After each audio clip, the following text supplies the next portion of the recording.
And now here I have the extra large petal that I've cut out in the same way with a groove down the center, and I'm going to use the veining tool just as I did all the other petals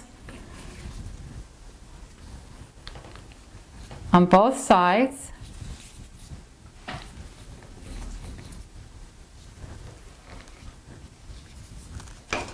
Use the ball tool to thin the edges.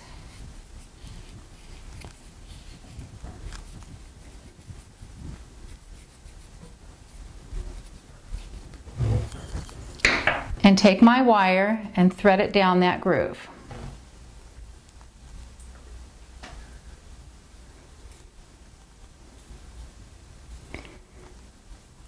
I prefer holding it in my hands like this so I can feel the wire. Some I've seen it done where they lay it flat on a surface.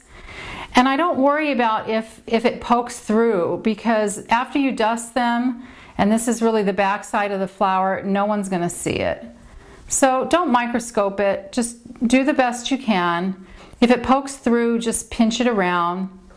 Make sure you pinch at the stem, where it meets at the stem, and then bringing in the extra large former, you curl it around. Just bending the edges a little. And do that with the remaining 4 petals, and you leave it to dry. Here I am going to be using this petal dust, watermelon and plum.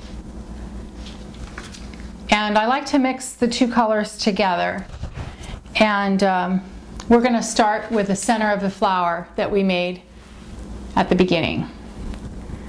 So I just take my time with this and keep playing with the 2 colors until I get a shade that I like.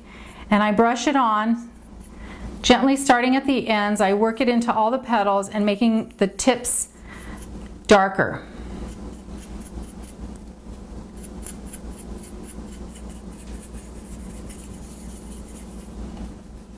And take your time with this and keep working it until you get what you like. Okay, so once you've got it to where you're happy with the color, we're going to continue on dusting the petals now that the center is done.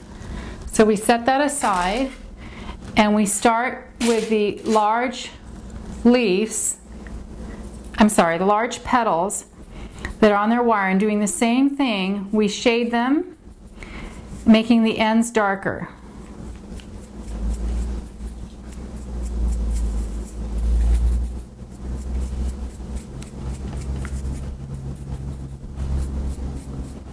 And continue doing this on both sides